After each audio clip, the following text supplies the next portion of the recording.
Vou cantar um mantra para a gente começar. E hoje eu separei um tema aqui para gente sobre Vairagya, desapego. Qual é a concepção védica sobre o desapego? Como faz o desapego de uma maneira equilibrada, né? Quando a gente estuda Vedanta, a motivação central deve ser expandir a nossa consciência mesmo, desenvolver um olhar mais puro sobre o mundo, sobre a vida, né? Você conseguir enxergar a vida de uma forma mais equilibrada, mais sensata, mais profunda. E acaba que você consegue se desvencilhar de muitos apegos, de muitas tendências aflituosas dentro da nossa consciência, porque acaba que a gente não aprende na vida de uma maneira direta e objetiva como lidar com os nossos pensamentos, as nossas emoções. E se a gente não sabe como lidar com nossos pensamentos, nossas emoções, a gente nós somos privados da capacidade de contemplar a vida com presença, né? A consciência contempla a vida com presença, ela absorve a realidade. Só que a mente e os pensamentos, eles distorcem tudo, né? Principalmente se não estão organizados. Por isso que Vedanta vem para nos sintonizar, para criar uma visão mais objetiva e clara da vida. Não é que você se torna 100% autocontrolado. Talvez em algum momento isso aconteça, né? Mais para frente. Mas mesmo antes disso, mesmo antes de nós nos tornarmos extremamente autocontrolados, a gente já pode, pelo menos, viver uma vida sem ser arrastado por impulsos sensoriais, impulsos mentais. Viver uma vida mais sensata, mais clara, com mais clareza mental. E isso deixa a vida muito mais leve, né? Então tá bom. Om Namo Bhagavate Vasudevaya. Om Gyanantimirandasya Kiranganatslakaya Chakso Militan Yanantaismai Sri Gurave Namaha. Om Vishnu Padaya Gaura Prestaya Bhutale Srimati Bhakti Vedanta Puri Goswami Tinamine. Namo Krishna Padaya Rama Prestaya Bhutale Srimati Bhakti Vedanta Tripurari Tinamine. Namo Vishnu Padaya Ganga Prestarupine Sri Bhakti Vivaya Vaipodayana Tinamine. E Krishna Karuna Sindhu Dinabandhu Jagapate Gopesha Gopika Kantarada Kanda Namostute Tapta Kanchana Gourangira De Vrindavaneshvari Vrishabhanu Sutedevi Pranamami Hari Priyam Vrindayai Tulasdevyai Priyayai Keshvashasha Krishna Bhakti Pradidevi Satvachai Namo Namaham.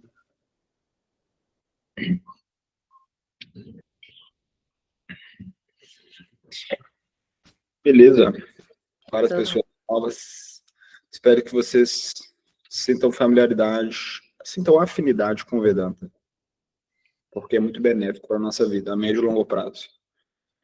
Não é que isso vai resolver os problemas da nossa vida, mas a gente vai ter a capacidade psicológica de lidar melhor com os problemas. Isso faz toda a diferença, né? Porque ter problemas ou não ter problemas, questão de karma também, a gente não consegue se ausentar completamente da dualidade da vida, né? Naturalmente vamos ter momentos bons, naturalmente vamos ter momentos pouco desfavoráveis também. Só que a nossa consciência pode ter um preparo para lidar com mais estabilidade para tudo que acontece externamente. E ao mesmo tempo, se nós temos uma consciência mais focada, mais inteligente, mais forte, a gente consegue também organizar nossa vida melhor, né? Então acaba que o interno pode transformar o externo. Isso é cocriação no sentido real do termo, né? Quando você consegue ter mais domínio sobre si próprio, quando você tem mais autonomia da sua vida, e você já não é mais arrastado por debilidade mental, né? Uma fraqueza mental mesmo que nós temos, você naturalmente tem muito mais efetividade, concentração e pureza para fazer escolhas. Entende? As suas escolhas são melhores. A sua capacidade de dedicação, de tolerância é maior também. Então isso naturalmente vai ter um efeito prático na sua vida externamente. Isso é cocriação real. Mas para a gente cocriar a realidade, nós temos que ter uma mente em sintonia com esse caminho, né? É o seguinte, olha, hoje vai falar sobre vairagya, desapego. Até então, a gente nunca falou sobre, a gente não falou somente sobre vairagya, né, numa aula. A gente já falou sobre vairagya algumas vezes, né, em relação aos outros temas, mas hoje é uma aula totalmente focada nesse aspecto. Vairagya é uma palavra muito importante, sabe? Porque, por exemplo, olha, o contexto vairagya é usado no Bhagavad Gita. Krishna está conversando com Arjuna, e Krishna fala com Arjuna, Arjuna, olha, se você realmente quer se tornar um yogi, uma pessoa que controla os sentidos, uma pessoa que tem uma pureza interna muito grande, você tem que controlar manas, os impulsos de manas. Manas é a mente. Manas. Vou escrever sempre no chat as palavras em sânscrito, vocês criam um vocabulário, podem anotar. Manas, mente. Todo mundo anotando. Você tem que controlar manas. Krishna fala com Arjuna, né? Mas aí Arjuna fala assim, olha, Krishna, você tá me fazendo um pedido aí difícil pra caramba, né? Controlar a mente. Eu acho que é mais fácil parar o vento. Mais fácil parar o vento que controlar a mente. Difícil demais. E Krishna fala assim, não, é verdade, Arjuna, você tá certo, é difícil mesmo. Mas através de Vairagya e Abhyasa, você pode controlar a mente. Já vamos pegar esses dois termos também. Abhyasa, prática constante. Então, claro, para controlar a mente, você tem que ter Abhyasa.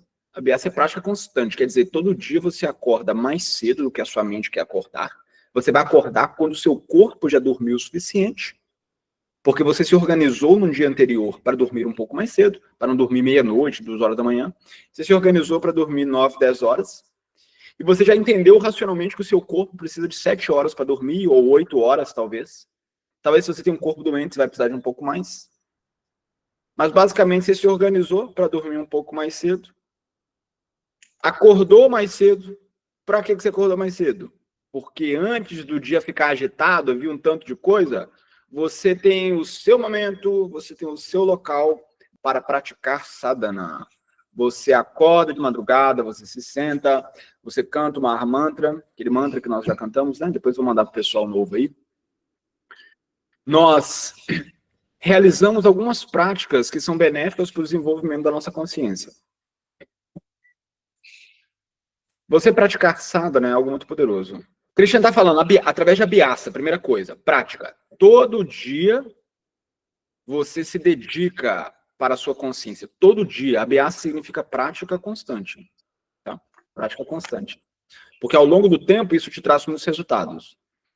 Se você vai separar 2 horas por dia para sadhana, ou se você vai separar 20 minutos, é relativo às suas possibilidades. Cada um tem possibilidades de acordo com as circunstâncias da vida que a pessoa está, e de acordo também com a capacidade mental, que é difícil, né? Mas mesmo que você comece todos os dias estabelecendo um período para praticar sadhana, para um tempo para você meditar. Meditar é importante. Às vezes o pessoal, não, poder dos mantras, muito legal, eu adoro mantras. Quando eu estou dirigindo, eu escuto mantras. Não, legal, muito bom, isso é bom. Imagina, uma vibração sonora. Em vez de você estar escutando funk lá, da popozuda, você escuta uma vibração sonora que é benéfica para sua mente, tem um efeito energético positivo. Então, muito bom. Você está dirigindo, em vez de você escutar aquela música de sofrência sertaneja, você está escutando uma vibração sonora que te deixa num estado interno favorável, uma vibração favorável, né? Nós somos influenciados por som. O som influencia a realidade, né, gente? Todo mundo sabe. Quantos testes de laboratório já foram feitos com emissões, como chama, alto-falantes, com diferentes sons, refletindo numa superfície aquosa, e como aquilo criava imagens, padrões, mandalas. Ou seja, o som influencia a realidade, é um fato. As plantas, né? Quantos jardins botânicos, né, que tem biólogos com muito conhecimento ali por trás, cuidando, utilizam de músicas, de sons, para produzir certo efeito nas plantas. O som é uma substância, é uma vibração extremamente sutil e penetrante. Isso tem um impacto interno na nossa vida muito grande. Então, se ao longo do dia, quando você está dirigindo, você está fazendo outras coisas, ao invés de escutar pagode, né, uma música que fala de bebida, de sexo, de uma vida totalmente desregrada e de um sofrimento amoroso, uma coisa totalmente assim, sem pé nem cabeça, em vez de você botar a mente nisso, você bota a mente numa vibração sonora sublime, que é um mantra. Então isso vai te influenciar positivamente, né? Claro, de vez em quando você gosta de escutar o seu pagode, você tem um momento ali, pagode, beleza, ótimo. Mas via de regra, que a maioria do tempo você esteja em contato com influências favoráveis, isso é muito bom, né? Eu gosto muito de rock, de vez em quando eu escuto um pouco, mas eu vou ficar escutando todo dia, toda hora. Isso é desfavorável, entende? Atrapalha, né? Então, é uma questão muito de entender que a sua consciência é uma planta que precisa de cuidado. Precisa de adubo, precisa de água, precisa de sol. Se você para de cuidar dessa planta, essa planta fica doente, ruim, né? Então a gente tem que cuidar mesmo. A gente tem que cuidar, e nós cuidamos com as nossas escolhas diárias. Isso é a Abhyasa. Abhyasa, prática constante. Abhyasa yogena. Né? Então, através da prática constante, você deixa a sua consciência no estado favorável. Mas Krishna fala outra palavra, né? Que é o que a gente vai aprofundar mais hoje. Vairagya. Ele já fala, então, você vai controlar a sua mente, Arjuna, mesmo sendo muito difícil, através de Abhyasa e através de Vairagya. Vairagya é desapego. Mas por que desapego? Às vezes as pessoas têm uma má compreensão sobre isso. Desapego não é simplesmente você querer fugir da vida, fugir dos problemas. Não quero mais viver nada. Não, não. Nós somos pessoas fortes, responsáveis. Desapego não é querer fugir de nada. Desapego significa que nós não queremos controlar. E nós toleramos também. Nós relevamos. Nós não queremos as coisas para nós, porque a gente entende que tudo é temporário. Nós cumprimos com nossas responsabilidades. Nós fazemos aquilo que temos que fazer. Compromissos materiais e espirituais. A gente faz o que tem que fazer. Mas a gente desenvolve tolerância. E a gente desenvolve uma capacidade de não querer controlar tanto as coisas. Porque assim, um sábio é a pessoa que sabe até onde a responsabilidade dele vai. Tudo que acontece na nossa vida tem uma parcela que é de responsabilidade do nosso livre-arbítrio, das nossas escolhas, e a outra parte não depende de nós. Então, desapego não é soltar a parte que depende de nós.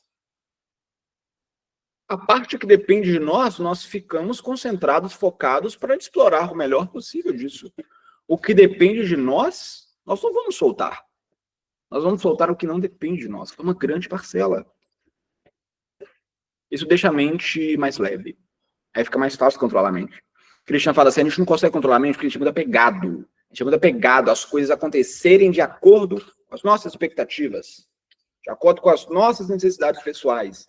Mas não é que a nossa necessidade vai se manifestar diretamente na realidade. Isso é apego. Apego é querer projetar uma necessidade emocional e mental na realidade e estar totalmente preso àquilo, sem conseguir compreender que a sua necessidade emocional e a sua necessidade mental devem ter espaço, mas espaço nos seus esforços, na sua dedicação. O que vai acontecer mesmo, você não pode controlar. Aí você pode pensar, nossa, mas isso aí é praticamente impossível. Mas não é impossível. É uma jornada. É algo que se cultiva. Krishna está falando assim, olha, o objetivo é o controle da mente, a meta. Mas o caminho para alcançar isso é a Abhyasa e Vairagya. Isso é um caminho, porque é algo que você cultiva gradualmente. Não é algo que você instala na sua vida. Olha, agora eu instalei Vairagya. Não, não é. É algo que você pratica voluntariamente, diariamente. E ao longo do tempo isso fica mais forte. Uma pessoa, um fato, olha, é um fato que uma pessoa que pratica a vida espiritual de uma maneira séria. Quando eu falo praticar vida espiritual de maneira séria, gente, não significa que você já lê livros místicos, que tem 10, 20 anos que você abandonou seu trabalho como advogado e agora você trabalha com coisa alternativa, você acende incenso na sua casa. Não tem nada a ver, não. Praticar vida espiritual séria não significa colorir a nossa vida de uma cor mística, de roxo. Praticar vida espiritual séria significa que você reserva momentos do seu dia a dia para se conectar espiritualmente. Isso é o que gera avanço verdadeiro, independentemente de qual tradição você siga, independentemente de qual trabalho você tenha. Não importa se você é terapeuta, se você é engenheiro. Se um engenheiro elétrico, ele pratica sadhana na vida dele, ele acorda cedo e realmente se coloca num estado contemplativo para a consciência crescer, ele vai ser muito mais avançado, ele vai avançar muito mais do que o terapeuta. Não importa, isso é relativo demais. O que você faz como profissão é relativo, isso é uma interação com o mundo. Você está totalmente sujeito à relatividade das pessoas, à relatividade dos problemas. Claro que ser terapeuta ajuda. Trabalhar com algo alternativo é bom, eu prefiro. Eu acho melhor. Fica menos involucrado no sistema, você fica um pouquinho mais para fora do sistema, eu acho legal. No geral, eu acho muito bom para mim e para as pessoas que buscam vida espiritual de maneira intensa, eu aconselho, eu acho que é interessante. Se você tem uma possibilidade de viver uma vida mais alternativa, é muito bom, né? No trabalho. Mas não é o centro da coisa. Isso é só uma coisa a mais. A essência do nosso avanço espiritual é cultivar a intenção, cultivar um comportamento voluntário de praticar sadhana.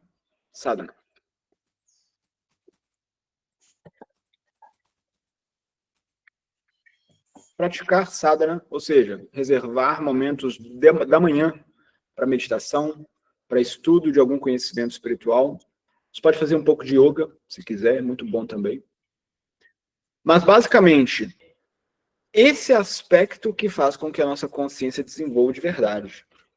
Não são coisas externas. Quem é que aí nunca conheceu uma pessoa que fala com muito orgulho e muita prepotência de que há 30 anos ela é muito avançada espiritualmente, que ela já passou por muita coisa, já estudou muitos conhecimentos, já fez tantos cursos? Você acha que por trás de uma fala orgulhosa e arrogante existe avanço espiritual? Isso acontece muito. Todos nós temos certo orgulho. Um pouco de orgulho é importante, né, para você ter autoestima. Você tem que gostar de você tem que acreditar na sua trajetória. Mas você ter uma necessidade de autoafirmação externa, de querer sempre estar se provando externamente, sempre sedento por pequenas gotas de reconhecimento social, isso é um vício da consciência. Você ficar dependendo disso é como se você fosse um dependente químico, entende? Você fica dependendo de doses de alguma coisa externa.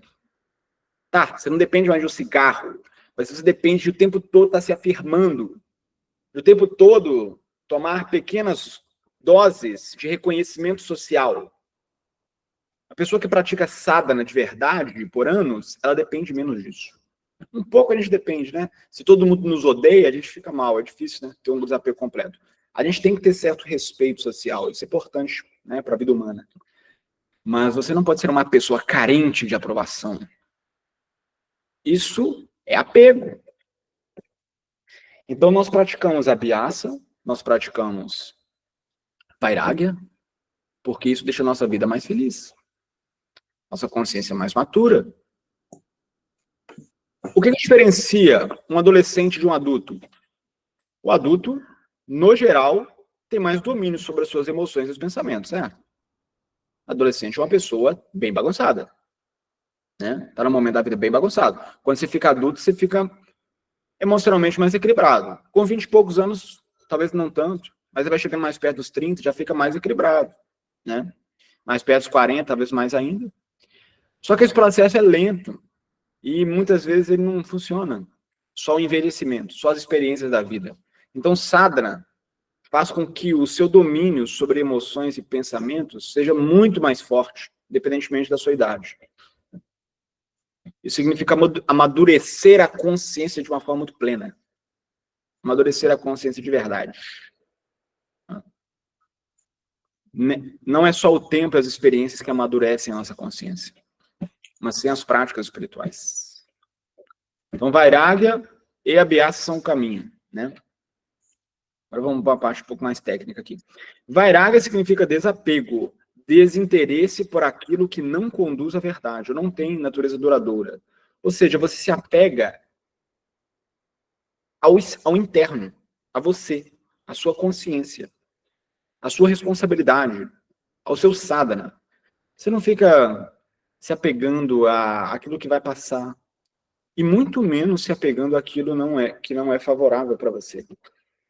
Então você pensa assim, nossa, eu tenho um amigo lá que é muito desfavorável para mim, a companhia dele, ele me induz em vários locais que são ruins para mim, ter companhias meio esquisitas, ele me induz a hábitos ruins.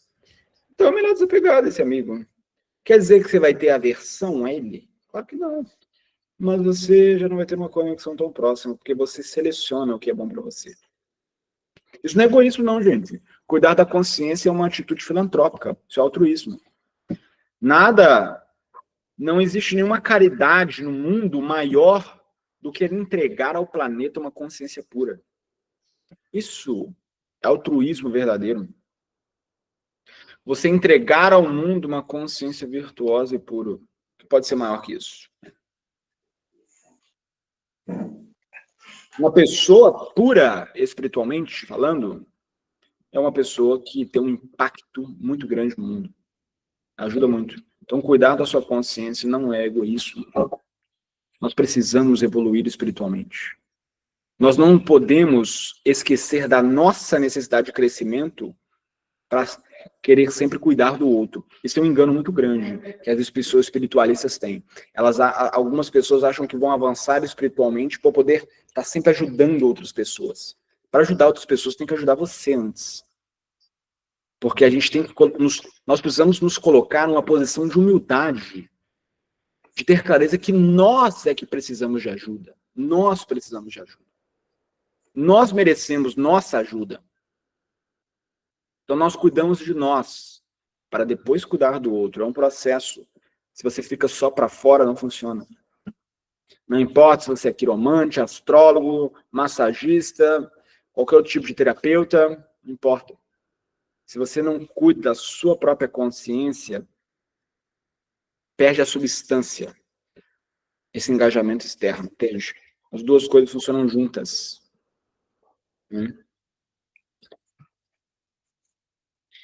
Então não é aversão, não é rejeição, não é uma indiferença forçada. É a clareza. Vairagya vem de um cultivo diário de ter clareza de que o que é impermanente no mundo não pode dar plenitude para a gente. A gente não pode se apegar ao que é externo. A gente não pode ficar se apegando a pequenas doses de reconhecimento, porque isso é impermanente. Você tem reconhecimento agora, e daqui a pouco você tem rejeição. Vai ter, gente. Ninguém é totalmente aprovado no mundo. A realidade é dual. E você vai ficar dependendo disso que é impermanente? Você não pode te dar plenitude, te dá uma satisfação temporária. Então, desapego surge naturalmente do discernimento, viveka. Não é uma negação violenta. Discernimento, por isso que nós estudamos, por isso que a gente se encontra aqui domingo, a gente estuda, por isso que a gente aprende versos, né? Qual a primeira linha do verso? O último que a gente estudou? Rúbia, primeira linha. Karmani Vadikaraste. Muito bom. Seria só isso ou continua? Pode continuar. Mapaleshu Kadachana. Continua? Uhum. Makarma Palaheturbu. Matesango Stakarmani. Muito bom. Uhum. Ótimo. Muito bom. Muito bom, perfeito. Decorou o verso todo. Depois eu só vou fazer um ajuste na pronúncia da última linha. Isso, é maior dificuldade. Sim, essa última linha é mais difícil. Mas perfeito, muito bom. É isso mesmo. É por isso que nós, ao longo do tempo, vamos ter cada vez mais vairagya, porque nós praticamos viveka, discernimento. Nós estudamos. A gente se encontra no domingo para conversar sobre esses tópicos. Não é só para a gente aprender conhecimento, não, gente. Esse é o momento de se inspirar. É de fazer a consciência se mergulhar nesse conhecimento védico, para isso refletir na nossa vida. Refletir na nossa vida como? Através da capacidade de praticar viveka, discernimento mais claro sobre a realidade do mundo. Um discernimento mais limpo sobre o que importa e o que não importa, sobre o que é temporário e o que não é, o que depende de você e o que não depende, e onde você deve centrar a sua felicidade, quais escolhas você deve fazer na sua vida. Às vezes a gente fica sempre, sim, no mundo a gente aprende a se colocar em posição de vítima demais, sabe? Ah, não, mas eu tenho tal coisa, aconteceu tal coisa comigo, tadinho de mim, eu tenho tal coisa, minha vida é um problema danado. Beleza, pode ser que a gente tenha muitos problemas, mas se colocar em posição de vítima só piora as coisas. Independentemente de onde nós estamos, nós precisamos arrumar alguma forma de praticar viveka. Nós precisamos praticar sadhana, nós precisamos estudar, nós aprendemos versos antigos, porque isso nutre a nossa inteligência. E aí a gente consegue praticar viveka. E a gente consegue ter uma compreensão maior do karma, para não lamentar, para entender o karma. Não para aceitar qualquer coisa, mas para compreender e fazer as alterações na medida do possível. Isso é viveka, analisar a vida com mais objetividade. Entende como essa frase é significativa? Aprender a analisar a vida com mais objetividade. Nós não temos isso. A gente não tem isso. Nós não conseguimos analisar a vida com objetividade. 100% de objetividade nós não queremos também, né? Nós não somos inteligência artificial.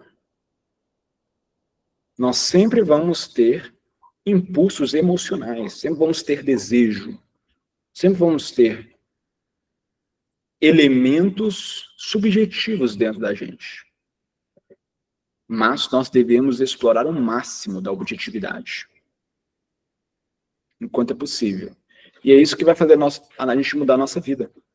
Ah, eu tenho tal problema, eu tenho tal coisa. Cara, resolve o problema então. Isso é objetividade. Prepara a sua consciência para resolver o problema. Ah, eu consegui conquistar o problema, mas agora eu tenho medo de depois eu ter o problema de novo. Se concentra para não ter de novo. Ah, mas não depende de mim. Então tá bom, não depende de você. O que você vai fazer? O que adianta você dar espaço para medo dentro de você? Entende? Isso é viver uma vida mais objetiva. Nós nunca vamos ser 100% do tempo objetivos. É natural que às vezes a gente tem uma reação emocional. Só que o ponto é, isso não pode durar muito.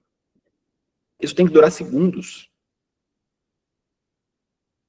Uma vez eu vi um cara, muito interessante o cara falando, ele falou assim, ó, se você quer conquistar algo material, se você quer conquistar alguma coisa, assim, uma grande meta no mundo, entenda que as suas decepções com o que dá errado não podem durar mais de 3 segundos. Eu achei interessante essa frase.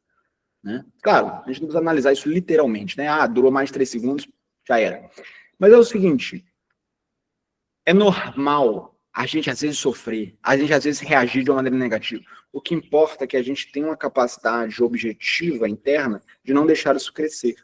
Eu não sou uma pessoa avançada espiritualmente, então por isso que eu não quero me colocar como um protótipo dos exemplos que nós temos que alcançar. Né?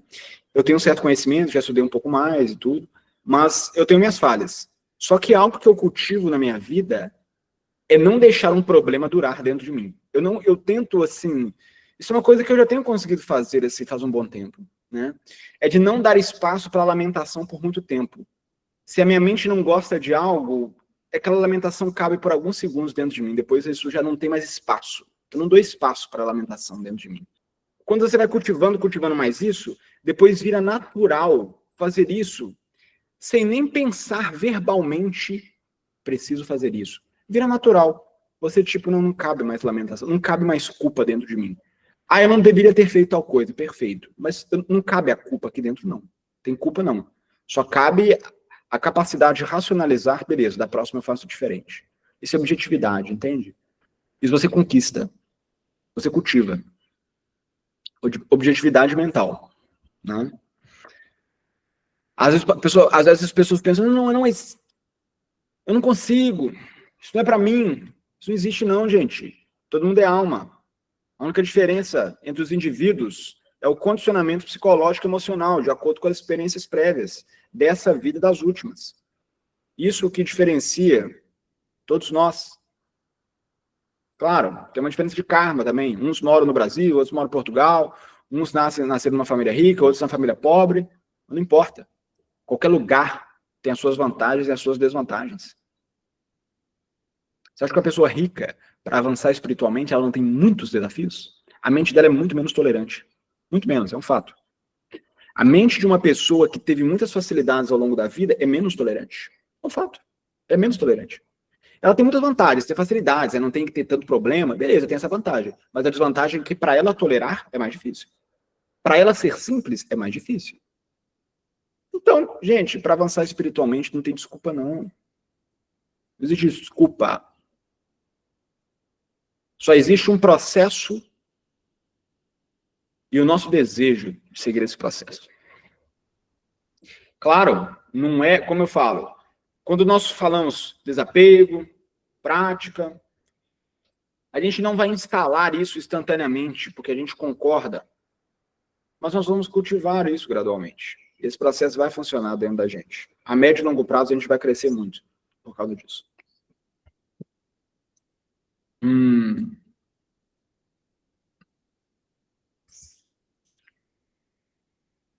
A função de Vairagya no caminho espiritual. Sem Vairagya, o conhecimento não se firma. Entende? Olha, se você não cultiva desapego na sua vida, você estuda um tanto de coisa, você aprende um tanto de coisa, você aprendeu cromancia, aprendeu astrologia, aprendeu um tanto de coisa que fala sobre karma, sobre desenvolvimento espiritual, sobre inteligência emocional, um tanto de coisa. Mas você não cultiva desapego, os apegos, eles não te dão a clareza mental de colocar a teoria na prática.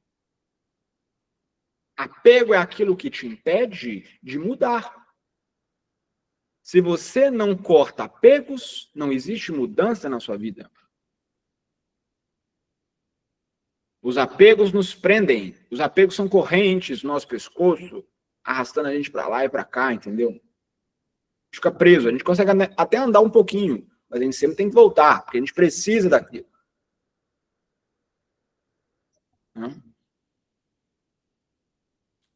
É uma condição. Vairagya, então, é uma condição essencial para o amadurecimento de Shravana, Manana e Nidhyasana. Podem anotar essas palavras. Vou falar o significado agora. Vou anotar aqui no chat. Opa. Shravana. Escutar. Opa, foi errado, peraí. Shravana, escutar. Manana. Manana é difícil de traduzir isso. É como se fosse um exercício da mente, não é contemplar. Tipo, refletir. Eu vou explicar. Mas vamos botar em uma palavra. Refletir, eu explico melhor. Refletir. Nidhyasana com. Tá, olha. Shravana. Shravana significa escutar. É o que vocês estão fazendo agora. Vocês estão escutando. Eu também, o tempo todo estou escutando. Todo dia eu escuto aulas. Porque eu não sou uma fonte de conhecimento, eu sou um vetor. Eu estudo, isso passa por mim. Eu não tenho nenhuma posição absoluta. Minha posição é totalmente relativa. Eu não tenho importância alguma. Eu estou sentado hoje nessa cadeira, mas o dia que eu não tiver mais, alguém vai estar aqui por mim. Então, a minha posição não é absoluta. Não tem nenhum sentido lógico eu me orgulhar. Então, do mesmo jeito que eu estou aqui hoje, depois outra pessoa poderia estar. Então, esse conhecimento passa. E como que passa? Através de Shravana. Shravana, nós escutamos. Nós escutamos. E depois, Manana. Manana significa refletir. Vocês escutaram e vocês internamente, de uma maneira voluntária, vocês fazem uma reflexão. Manana é uma palavra que vem de manas, mente. Ou seja, vocês colocam aquele tópico em análise dentro da mente. Contemplam. Tudo que eu estou falando, vocês... Mas não é contemplar, é refletir. Vocês fazem uma reflexão. E tipo uma contemplação, em certo sentido. E depois vem Nidhyasana, que aí você começa a contemplar na vida. Vocês saem daqui da aula, vão lá conversar com o marido, com a esposa, com o filho, com o pai, com o amigo, com qualquer pessoa, com o cachorro, e vocês tentam trazer isso, Nidhyasana. Você escuta, você reflete, depois você contempla isso na dinâmica da vida. Então, uma pessoa avançada espiritualmente não é uma pessoa que ela precisa estar distante do mundo. A questão é que ela mantém certa distância mesmo dentro do mundo. Só que essa distância é interna.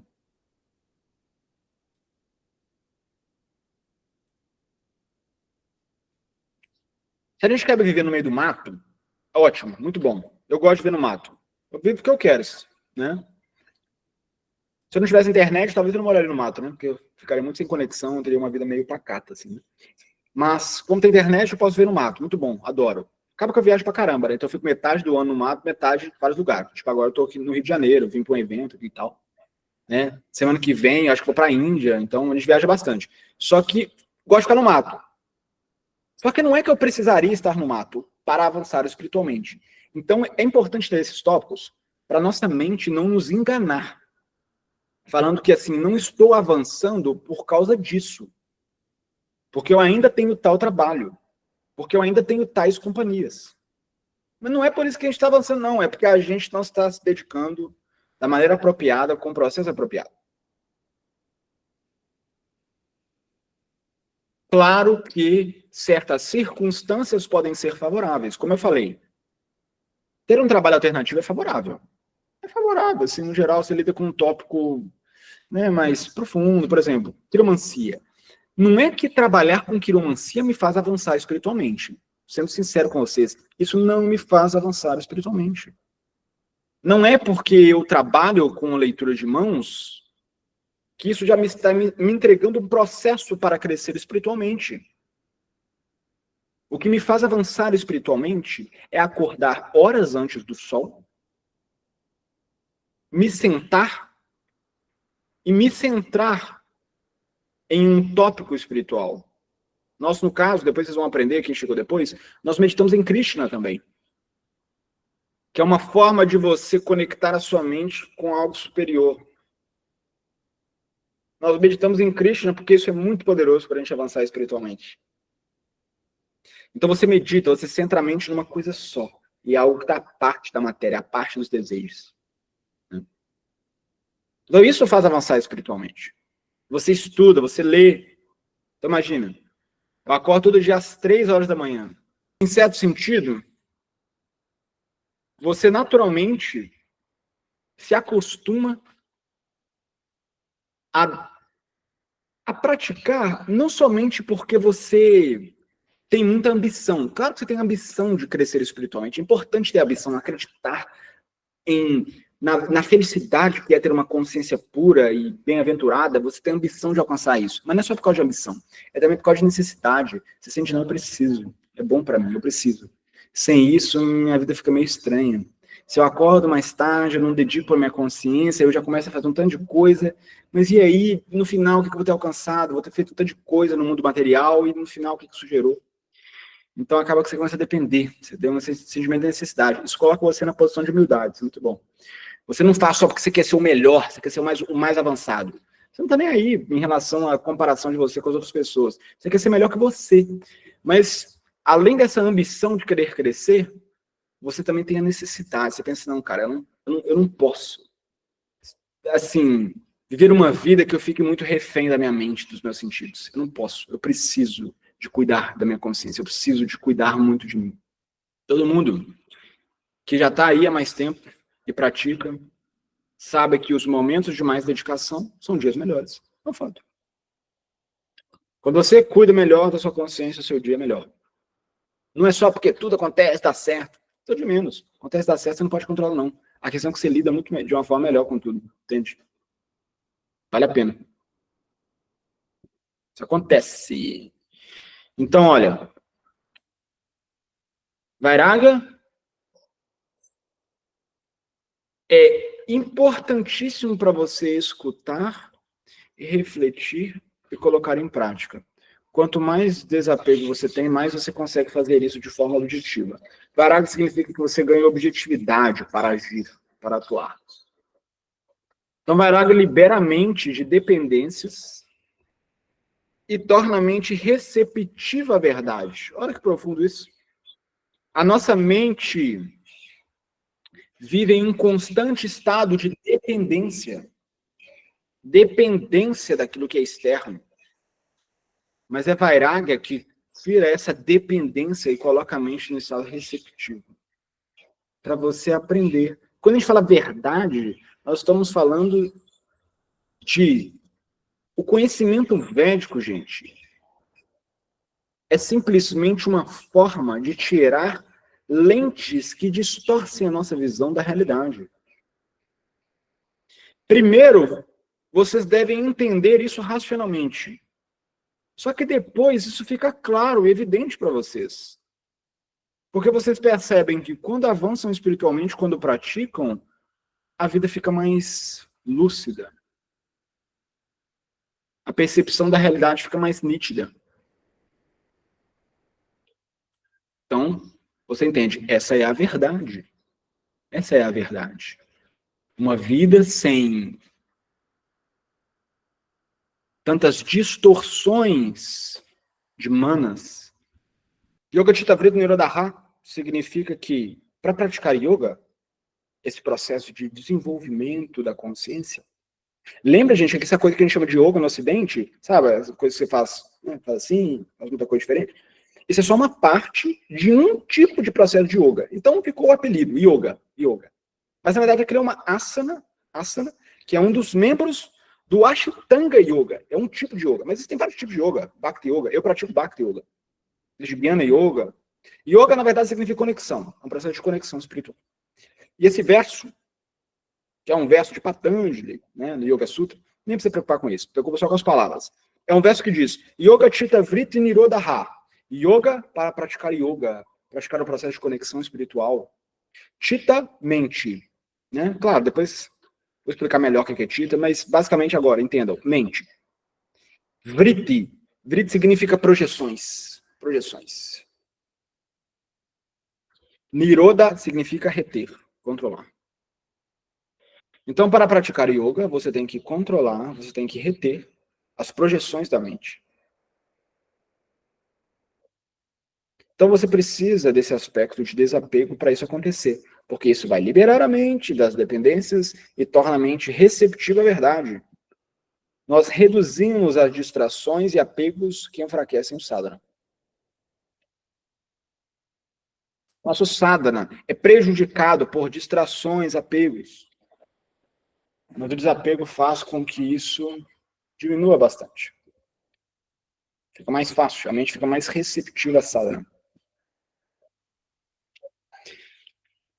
A ilusão dos objetos. O desejo projeta permanência e plenitude nos objetos impermanentes.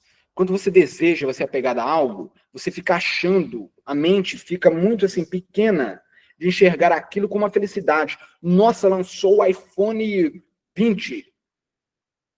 Incrível, ele tem tal coisa, que legal, eu preciso desse iPhone. Aí você começa a chegar, caraca, quando eu tiver aquele iPhone aí, pronto, aí vai estar tudo certo. Você nem pensa nisso verbalmente. Não são pensamentos bem organizados, mas a mente é colocada nesse estado, onde ela enxerga que aquilo vai trazer plenitude e felicidade permanente. Mas é uma ilusão, é só uma coisinha, depois acaba. É tudo impermanente, gente.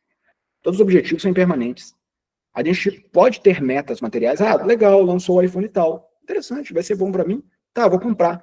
Mas o problema é quando a mente ela é colocada nessa subjetividade de se perder, enxergando algo temporário como digno de plenitude e satisfação perene, constante. E não é. É só uma coisinha. Beleza, vai ter o iPhone, legal. Vou buscar, eu quero comprar o iPhone, tá? Mas tem muitas outras coisas na vida, né? Isso é objetividade.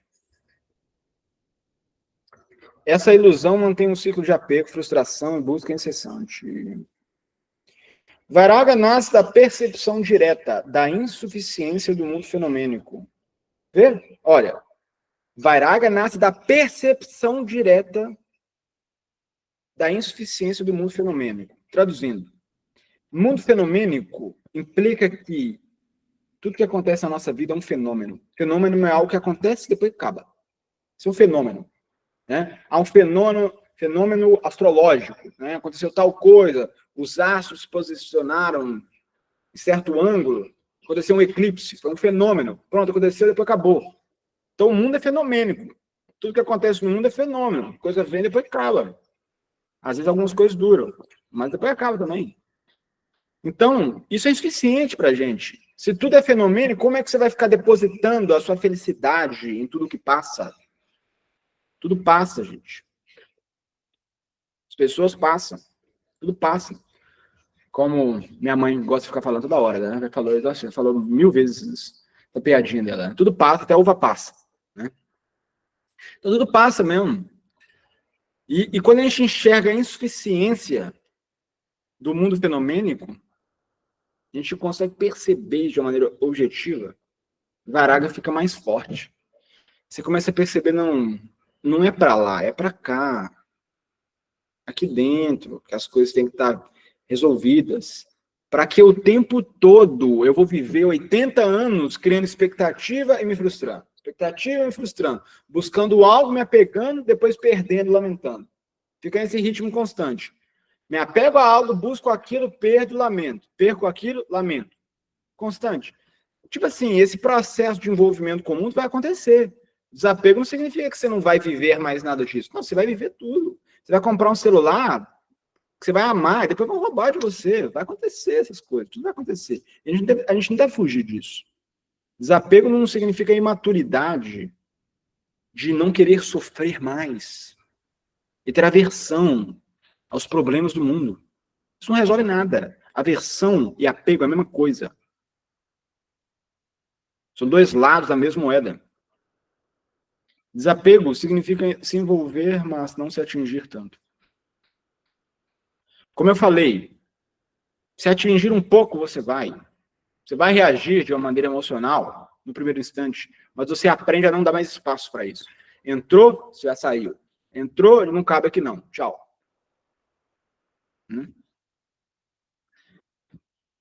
Obstáculos ao Vairagya. Atração emocional. Suraga. Raga do Eixa. Podem anotar esses termos importantes. Raga. Esses termos é bom vocês lerem durante a semana, viu? Raga, atração.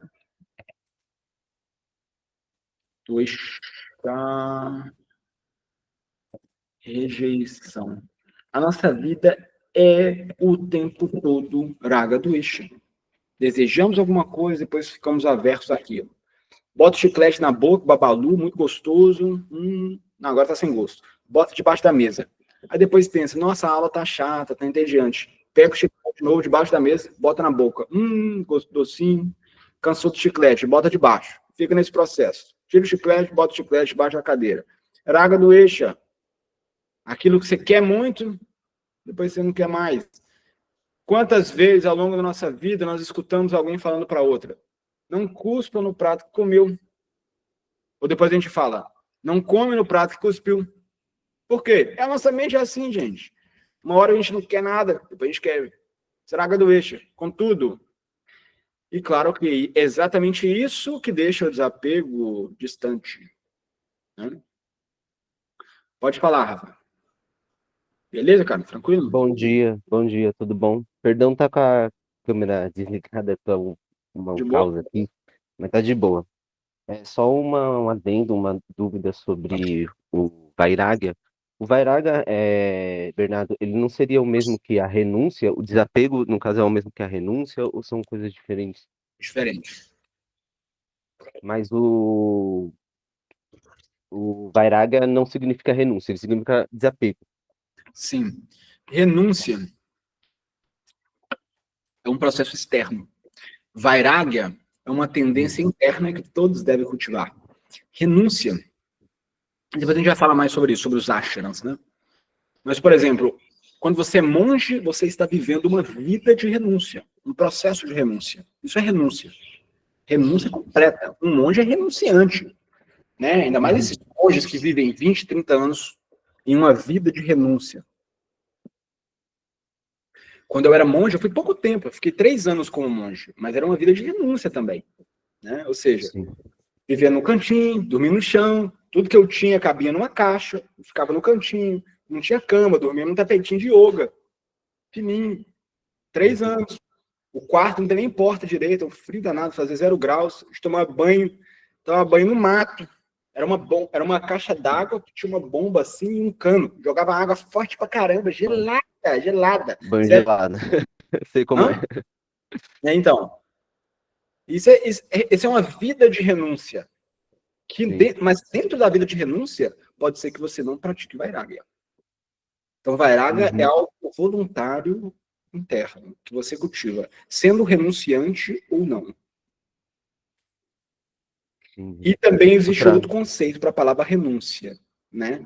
Que é você realmente abandonar coisas, mesmo tendo uma vida envolvida no mundo. Mesmo que você trabalhe, é importante fazer certas renúncias, mas renúncia é algo externo, é algo que você faz conscientemente. Tipo, não vou mais comer carne, porque comer carne é uma hipocrisia da minha parte. Querer avançar a minha consciência e ainda me dar o direito de ter um prazer sensorial em nome do sofrimento de outro animal. É uma hipocrisia da minha parte fazer isso. Então você renuncia a isso. Claro, pode ser que a gente precise fazer isso gradualmente. O processo de renúncia às vezes acontece gradualmente. Tudo bem. Pelo menos que você esteja no caminho. E renúncia você faz. Renúncia é um ato externo. Tipo, vou deixar de comer carne. Não vou mais tomar café de manhã, porque isso me deixa ansioso. Agita a minha mente. Talvez vou tentar fazer isso gradualmente. O sadhana nunca pode ser um processo radical para te dar um choque interno muito grande e depois você desanimar. A renúncia deve acontecer gradualmente. Mas foi bom você fazer essa pergunta, Rafa, para a gente ter clareza, né? Que renúncia também é importante. Falar não para algumas coisas que a gente depende. Tipo, eu adoro ver filme segunda-feira à noite, 10 horas da noite. O filme acaba meia-noite e meia. Poxa, melhor renunciar a isso. Aprender gradualmente a renunciar a isso. Porque se você vai dormir meia-noite e meia, como é que você vai acordar antes do sol? Para você Isso meditar? vai interferir na sua prática, né?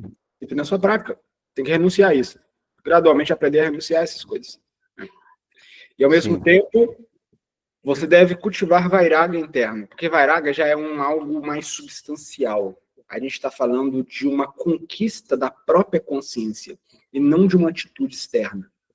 Entende? Entendi. E o Viveka, Bernardo, na tradição que eu estudei, na tradição que eu sigo, eu aprendi como discernimento no qual se refere, né, à consciência eterna, né, de quem se é. Então, você se aproxima de quem você é, você tem o discernimento do que é você, do que é a verdade, né, Sim. da consciência eterna, Atma, e dos demais movimentos transitórios, né, você Claro. explicação, né? É isso mesmo. É discernimento. Porque, na verdade, Viveka é se colocar numa posição de mais objetividade. E se você vai ter mais objetividade, as falsas identificações caem. Consegue ter contato com a sua verdadeira alma. E ele também é um reflexo, né? Na vida, no caso, seria um reflexo, porque você pratica, você consequentemente vai se aproximar mais num estado de consciência mais elevado da verdade, né? De quem você se é. Isso vai refletir na forma como a sua mente vai lidar e vai discernir as coisas na realidade transitória também. Exatamente. Tá bom. Exato. É um processo que uma coisa ajuda a outra. Sim. É isso. Muito bom, Rafa. Por Perfeito. enquanto. É bom você trazer esse ponto de renúncia. Para a gente entender como as duas coisas estão relacionadas, né? São elementos diferentes, mas se relacionam. Né? Quanto mais vairagya você cultiva, mais renúncia você consegue fazer. Quanto mais renúncia você faz, mais vairagya você cultiva também. Uma coisa ajuda a outra. Porque, tipo assim, por que um monge vive uma vida de renúncia? Cara, porque o monge renuncia de muita coisa difícil pra caramba de renunciar. Quando você é monge, você não vai poder casar. Você não vai poder ter uma companhia na sua vida. Você vai ter que viver, é você por você, uma vida mais solitária, interna. Você vai renunciar a isso. Quer dizer que todo mundo precisa fazer isso? Claro que não. É uma fase da vida, ou algumas pessoas vão fazer para sempre, mas são poucas pessoas. A ideia da sociedade mesmo védica é essa. Mesmo nos tempos védicos, não é todo mundo precisa renunciar, não. Isso é para algumas pessoas. Então, quando eu aprendi sobre Vairagya, né, os textos, a tradição, né, ele explica para os indianos, né, para esse renunciante à seta, tal, né, e aí o mediador, o meu professor, ele trazia para nossa realidade, então ele falava, tipo, como que você vai praticar Vairagya, né, mas você é uma pessoa comum, você vai ter família, você vai trabalhar, você não vai ser um monge, né, não era essa a ideia.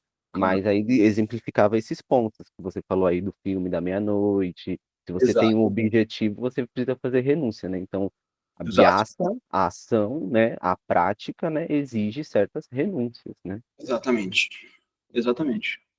Exige certas renúncias, é um fato. É isso mesmo. Claro que nossas renúncias devem ser equilibradas, né? É tudo fase da vida, é tudo condicionamento, né? O que você consegue fazer? Tipo assim, um monge, é muito difícil ser monge, né? Muito poucas pessoas vão conseguir, é muito difícil. Você tem que ter muito determinado. Quando você é mais jovem, é mais fácil, né? Quando você tem, tipo, 20 anos, você é muito idealista, né? Mais fácil. Claro, 99% das pessoas, não, muito mais de 99, sei lá, 99,999 das pessoas que têm 20 anos não vão conseguir ser monge, porque mesmo assim é difícil. Mas quando você tem 20 anos é mais fácil, né? Você tá idealista e tudo.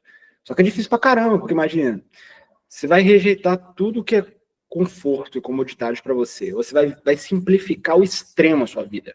Você vai condicionar a sua vida para ter somente o básico do básico, para você realmente não perder tempo de depositar felicidade em algo externo.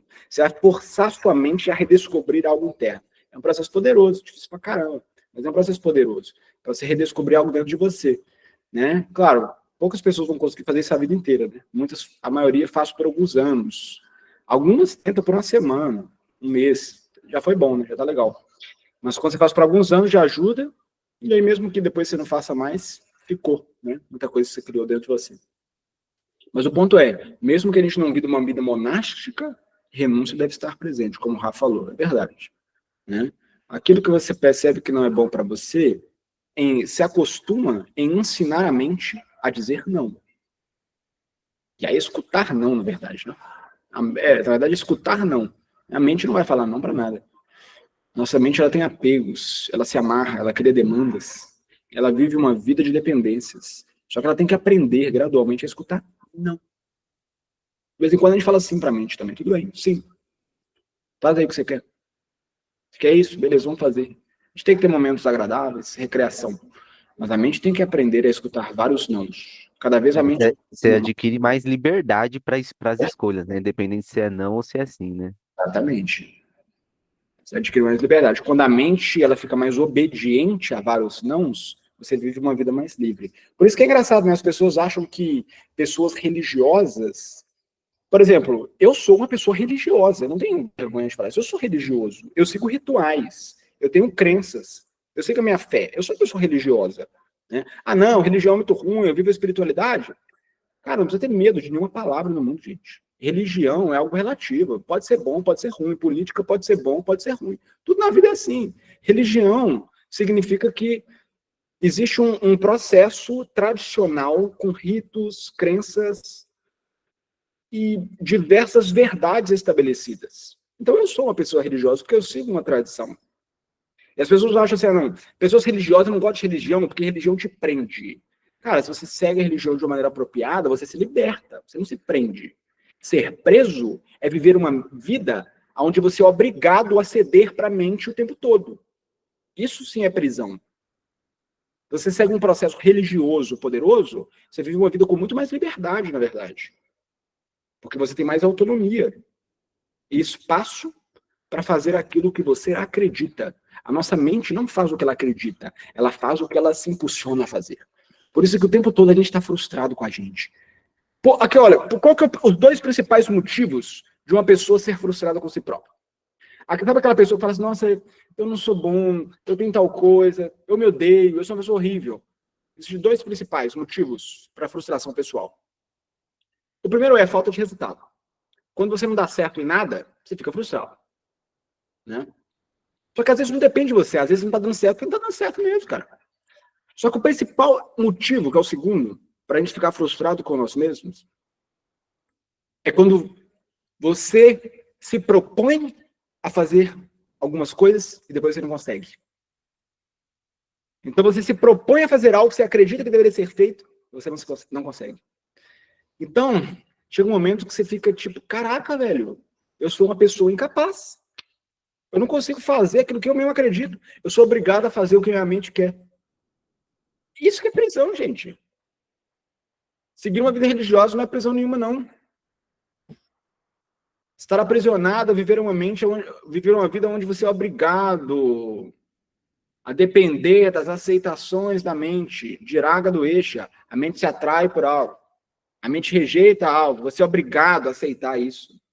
Ou seja, não vou acordar cedo porque aquele incômodo que eu vou ter de quando eu sair da coberta vai estar um pouco, vou sair do quentinho e vou sair do conforto aqui.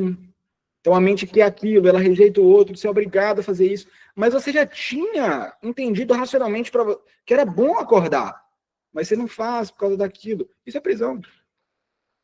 Aí que entra a renúncia, né? Aí vem a renúncia. E você pode pensar assim, não, mas eu não tenho metas espirituais. Cara, mesmo na matéria, é muito ruim viver preso pela mente. Ou seja, sabe, você pensa, não, agora eu vou ter foco, eu vou estudar, vou passar no concurso, vou mudar minha vida, eu vou ser tal coisa, não vou mais fazer tal coisa, mas aí você vai lá e não consegue. A mente tem independência, você tem pendência, você não consegue falar não para a mente. Você é obrigado a ficar ali na zona de aceitação da mente. Te limita, isso é uma prisão, entendeu? Deixa eu ver os comentários aqui.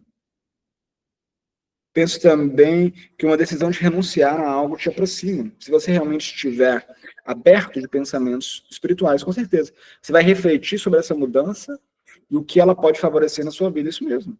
Exatamente. Se você realmente está com uma mente mais purificada, você reflete na mudança, no benefício disso. Fica mais fácil de aplicar. Se inspirando, né? Se inspirando com a gratificação de ser uma pessoa mais avançada, realmente. Espiritualizado, não adianta nada, gente. Aí eu sou espiritualizado. Você é espiritualizado por quê? Porque você gosta, porque você acredita que existe algo além, porque você já leu uns 2 livros, que você teve interesse. Ser espiritualizado não te leva a nada, não. O que importa é que a gente seja avançado espiritualmente, ou que a gente esteja avançando, que a gente esteja dedicando um caminho, né? Tem muitas situações de conflitos onde o nosso ego grita. Nesse momento eu paro e reflito em como me comunicar nessas situações. A gente tem muitas atitudes impossíveis pelo ego. É isso mesmo.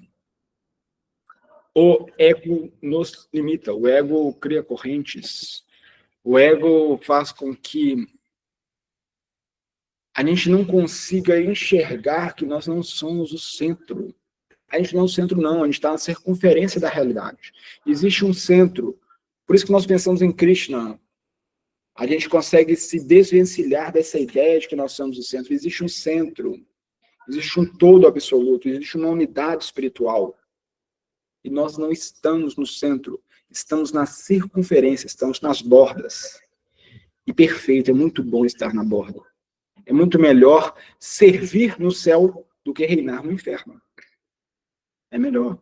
Para que eu quero estar no centro, se meu estado de consciência vai estar totalmente problemático? Eu não quero reinar no inferno. Eu quero servir no céu. Eu quero estar num posicionamento humilde, descentralizado, mas feliz. Né? Isso é se desvencilhar do ego.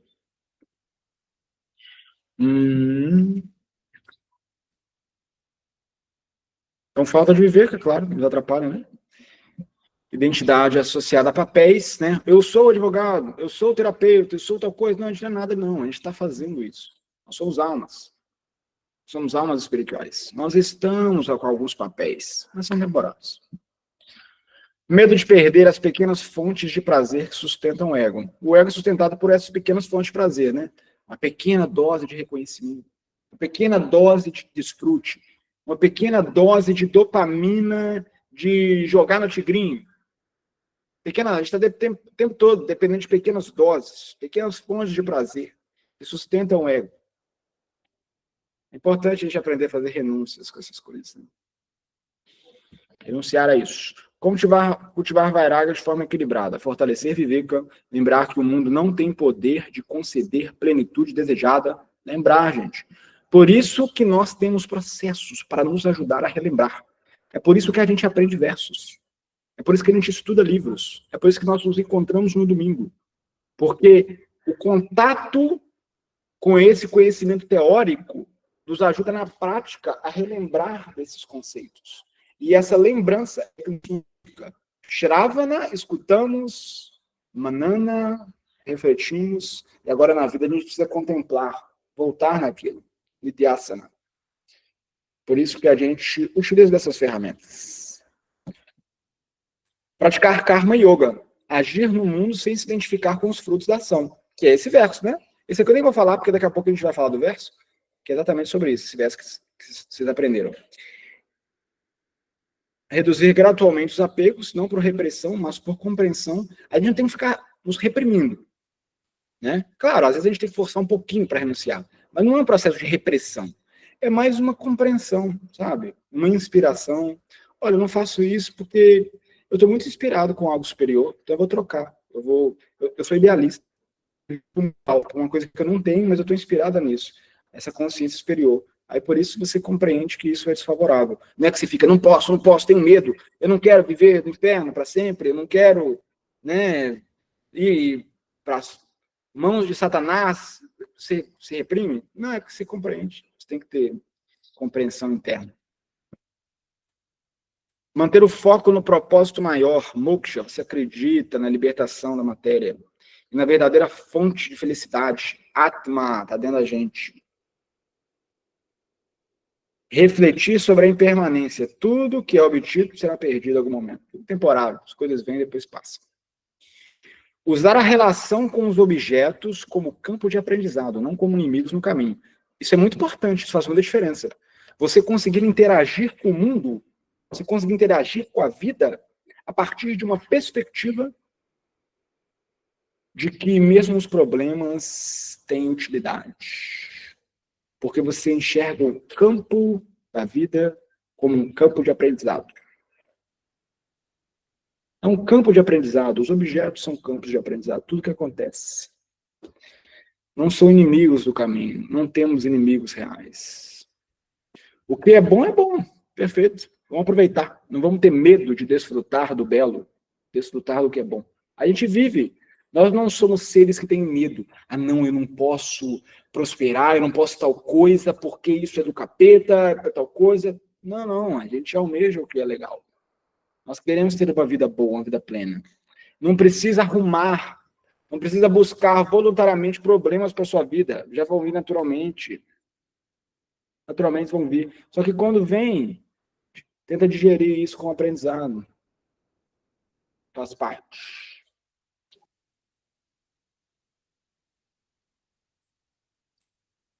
Karma Nirvadikarasti, Mapalisu Kadachana, Makarmapala Returbur, Matesangostu Akarmani. Aqui tem a tradução de cada palavra, né, para vocês aprenderem. Depois vocês podem ler isso também, isso é legal, viu? Porque vocês vão criando vocabulário, depois fica muito mais fácil. Porque aí vocês vão aprendendo a ler um pouco de sânscrito. Tipo, eu leio um pouquinho de sânscrito. Então, várias vezes eu vi uma frase que eu nunca vi, mas eu sei o que ela significa, por causa da... Eu já conheço algumas palavras, né? Então, isso ajuda. Vocês vão vendo cada palavra. Significado do verso. Você tem o direito a cumprir o seu dever prescrito, mas não tem direito aos frutos da ação. Isso é desapego, gente. Isso é Karma Yoga. Nunca se considera a causa dos resultados das suas atividades e nunca se apegue ao descumprimento do seu dever. Resumindo, comentando. Você tem que fazer o que você tem que fazer, entendeu? Você tem o direito de fazer e você deve fazer. Você precisa fazer o que tem que ser feito. Isso é ação. Karma. Karma também significa ação. Karma não é só aquela coisa de reação. É ação. Você tem que fazer o que tem que fazer. Mas você não tem direito a ficar exigindo os frutos disso, porque você não controla. Isso é Karma Yoga. Karma Yoga pode ser traduzido como a arte de atuar. Como é que você atua com o espírito apropriado? Como é que você atua sem querer exigir os frutos da ação? Então esse verso diz, nunca se considere a causa dos resultados das suas atividades. Nós não somos o centro. Nós não somos a causa. nós fazemos algo com certa abnegação, sem querer controlar o que acontece. E, ao mesmo tempo, a conclusão do verso, que é a linha mais difícil de falar, né? A linha mais difícil, que é a última linha. Mate sangostu a karmani. Mate sangostu a karmani. Difícil para. Aqui, ó. Mate sangostu. Imagina que o V, quando ele está no final, ele tem o som de U.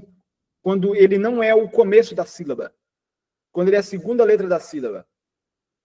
Ele tem o som de U. Então é mate sangostu. Emenda aí, ó. Mate sangostu a karmani. Isso diz: nunca se apegue ao descumprimento do seu dever.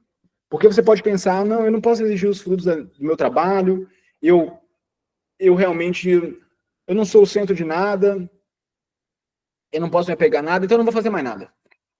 Esse é o erro. Então ele diz, mate sangostu a karmani. Faça o que você tem que fazer, seja responsável, se apegue a cumprir com o seu dever, se apegue a ter boas escolhas. E esse comprometimento com você vai gerar a vida que você espera. Não é a sua mentalidade de buscar frutos, de se apegar ao resultado, mas é a sua concentração em se utilizar da melhor maneira possível. Foca em você, faça o que você tem que fazer, faça as suas melhores, faça as escolhas com a maior consciência possível. Se utilize da melhor forma possível. E esse comprometimento com si próprio vai construir a vida que você quer. Mesmo que algumas coisas vão dar errado, e faz parte da errado, que você não controla. Mas se você se utiliza bem, as coisas vão dar certo. Então nunca se apega ao descumprimento do seu dever. Essa parte você não deve soltar, entende? O que depende de você, você não pode desapegar. Você não pode desapegar da sua responsabilidade. Você tem que se apegar ao que depende de você. Você desapega ao que não depende de você. Entende? Esse é o significado desse verso. Karmani vadikarasti ma palesu kadachana ma karma pala returbur mate sangostu a karmani. Lembre disso. Eu tenho que fazer o que tem que ser feito. Eu tenho que escolher de acordo com a melhor concepção possível. Eu devo dar espaço para boas escolhas da minha vida. E esse comprometimento com as suas ações e as suas escolhas é o que importa. E não a sua mentalidade de pensar, quero isso, desejo aquilo, preciso disso. Isso não adianta nada. Isso só cria apego, entende? Isso é uma ilusão. Você não pode se movimentar só com desejo e com necessidades. Isso é uma ilusão. Você deve se movimentar de acordo com, focado em você. Se foca em você, entende?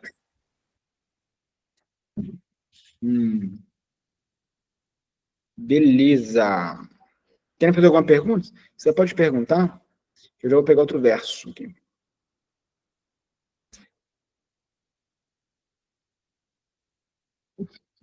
E vocês chegaram hoje?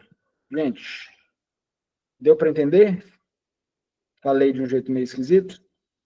Oi, Bernardo. Tudo novidade, assim, mas muito interessante, eu estou gostando. Legal. Bom. Vedanta é um conhecimento existencial. A gente está querendo entender mais sobre a existência.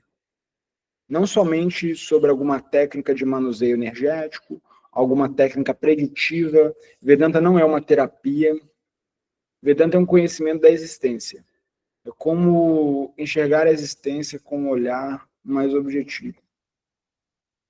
É para isso, Vedanta. Tenho certeza que nem todos vão sentir tanta afinidade. Normal. Por isso que eu não divulgo isso tão abertamente. Não faço muitas publicidades para o estudo de Vedanta. É algo mais íntimo. Né? Mas, saiba que se você sente uma conexão, desperta alguma fé por isso, vale a pena se dedicar de maneira muito profunda. Porque se vocês se dedicam de maneira profunda, isso gera transformações poderosíssimas na vida de vocês. É só mais ou menos uma interpretação meio vaga, assim.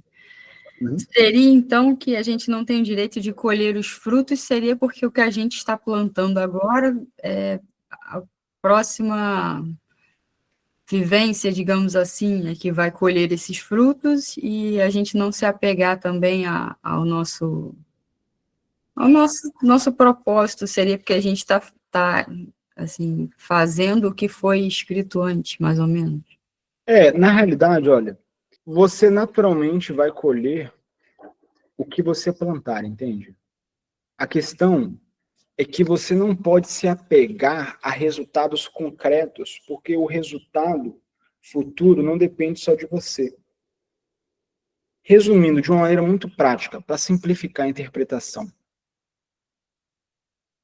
faça o que você tem que fazer e desapegue do resultado, porque ele vai chegar. Se você se torna uma pessoa mais focada, uma pessoa mais objetiva, mais autocontrolada, se você é uma pessoa que consegue ter a capacidade de fazer melhores escolhas, o que você acha que vai acontecer com a sua vida? Vai piorar? Não tem como, entende? E o que melhorou a sua vida não foi o seu apego a querer uma casa melhor, querer um carro melhor, não foi isso. Isso não adianta nada. Você se apegar a coisas. O que transforma a sua vida de maneira positiva é o apego a se utilizar da melhor forma. Se você consegue ser uma pessoa com mais liberdade para fazer escolhas de acordo com o que você acredita, se você se torna mais autocontrolado, é inevitável que a sua realidade será melhor. Então não precisa se apegar a resultados concretos. Cultive isso dentro de você. Isso naturalmente cria uma vida superior, é um fato. Entende? Não só em outra vida, nessa vida agora também. Nessa vida mesmo. Primeiro porque você sofre menos com os problemas. Isso já é muito bom. É muito valioso. A gente não pode subestimar a capacidade que um sábio tem de sofrer menos com os problemas. Isso é algo imenso. Se sofrer menos com os problemas, não quer dizer que você vai desapegar e não tentar resolvê-los. Como esse verso fala, mata sangostua carmani, não se apegue a ser uma pessoa negligente, indolente com a vida. Faça o que você tem que fazer, resolva os problemas. Mas imagina a gente ter a capacidade de sofrer menos com os problemas. É algo imenso isso. E não só isso, mas também você ter a capacidade de dominar mais a sua vida. Você domina mais porque você se controla. Você não controla a vida, mas pelo menos você se controla. Então, o que depende de você vai ter um bom direcionamento. Porque você fez aquilo de acordo com o que você cultivou e acreditou. Não somente de acordo com os seus apegos, de acordo com as suas dependências emocionais e psicológicas. Raga e doença. Você fez de acordo com o que você acreditava mesmo, cultivou. Isso é liberdade de escolha, isso é liberdade de ação. Entende? Então isso naturalmente vai criar uma vida superior. E na verdade, não faz sentido se apegar a coisas específicas. Porque uma consciência pura vai construir uma vida legal. Mas não é necessariamente a vida que você calcula. Saiba que vai ser muito bom, mas não dá para calcular tanto.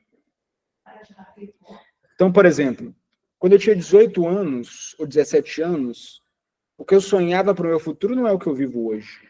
Mas o que eu vivo hoje é muito bom. E eu tenho uma vida feliz hoje. Claro, problemas a gente sempre tem. Mas eu construí uma vida que eu queria. Em muitos sentidos. Eu não projetei isso. Então imagina se eu tivesse ficado muito apegado a coisas específicas, porque eu entendia que elas eram a fonte da minha felicidade. É isso que eu preciso. Eu dependo disso. A gente nem sabe, a gente depende de nada. Então, na verdade, é a sua consciência para construir a vida que você quer, que você precisa. Não se preocupa tanto com esses conceitos de colocar Krishna como Deus, Jesus como Deus. Eu acho que isso é muito relativo. Eu coloco Krishna como Deus na minha vida, isso é verdade. Mas eu acho que Vedanta vai além. Como o Rafa mesmo já estudou Vedanta com outras linhas, ele sabe que existe uma certa relatividade no posicionamento de Krishna como Deus. Por isso que eu não coloco isso como base da filosofia. Para mim é muito importante, pessoal, na vida pessoal, mas eu sei que não é algo intrínseco à jornada de Vedanta. Dentro do Vedanta, o que importa inicialmente é você aprender a viver uma vida não arrastada pela mente, não arrastada pelos sentidos, desvencilhada do ego, com mais virtudes dentro da consciência, mais humildade, mais tolerância, mais desapego. Uma vida mais leve, mais profunda, mais contemplativa. Isso faz a existência ser mais ampla, te dá um olhar amplo da vida, deixa a vida mais objetiva, mais clara, e mais profunda e significativa. Tudo na vida passa a ter mais sentido, mais significado. Isso vai gerar, isso vai acontecer, esse processo de transformação, ele acontece em qualquer pessoa que pratica Vedanta de uma maneira séria, independentemente de ter uma visão teológica de Krishna como Deus, de Shiva como Deus, etc. Se você pratica esses ritos, a sua consciência se purifica desse nível, nessa direção. Entendeu? Beleza? Só mostrar o outro verso, mas eu vou mandar para vocês aprenderem ele depois. Tá bom? Eu vou mandar um áudio também. É o verso 14 do capítulo 2. Deixa eu abrir ele aqui.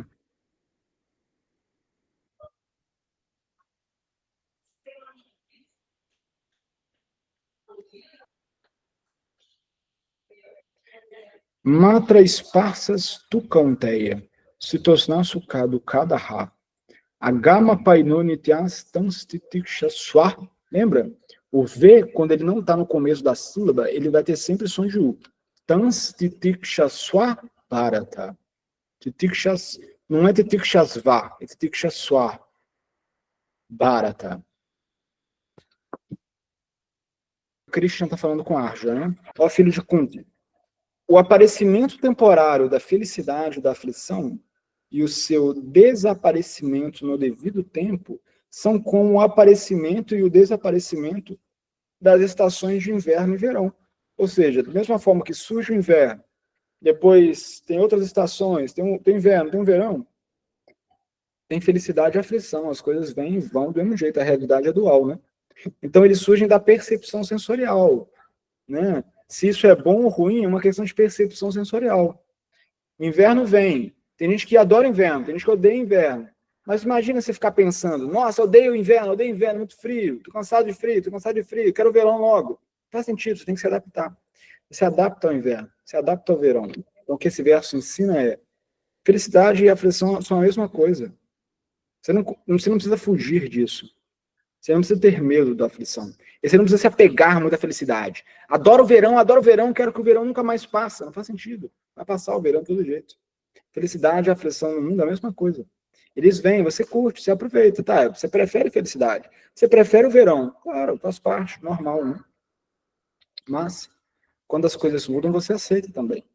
Então, eles surgem da percepção sensorial, descendente de Bharata. E precisa-se aprender a tolerá-los sem se perturbar. Imagina quão profundo é isso.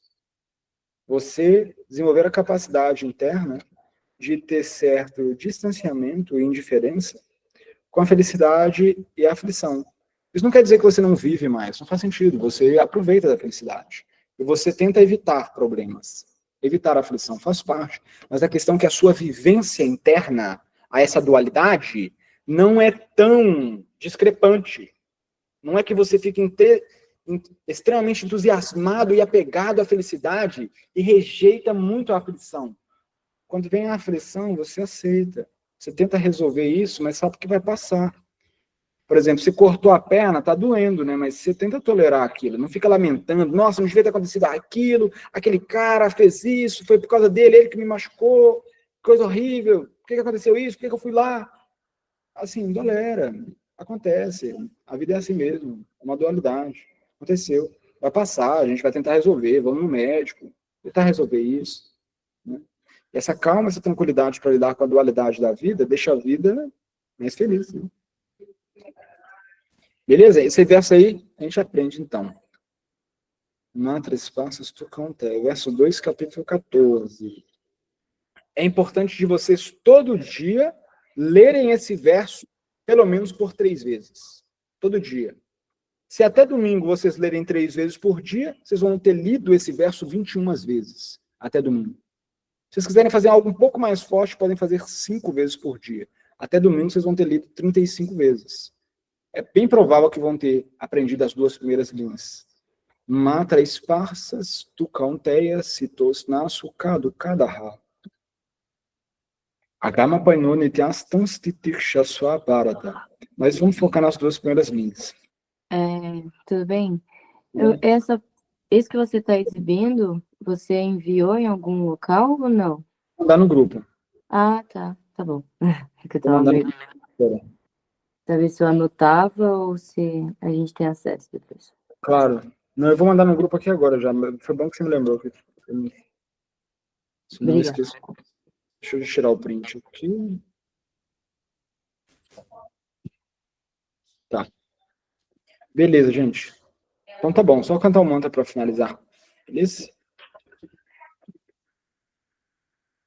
Om Gyananti Miradasya Gyanaganam Salakayam Chaksu Militam Yerantasmai Sri Gurave Namaha. Om Vishnu Padaya Gura Prestai Bhutale Srivanti Bhaktivedanta Turga Swami Tramini.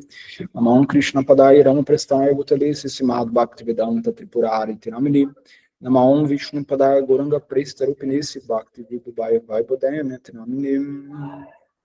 E Krishna Karuna Sindhu Jinabanu Jagapate Gopesha Gopika Kantarada Kanta Namostute Tapta Kanchana Gourangeira de Vrindavaneshwari Vishabhana Sutidevi Pranamami Haripriya Vrindayai Tulasidevyai Priyai Keshavasha Krishna Bhakti Pradevi Sattvakai Namo Namaha Namo Mahavandayaya Krishna Pranam Pradayate Krishnaya Krishna Chaitana Namigo Krishna Maha Nanda Vilamaya Vigrahai Bhav Divita Subarai Tasman Mahaprema Rasa Pradaya Chaitanya Chandraya Namo Namaste.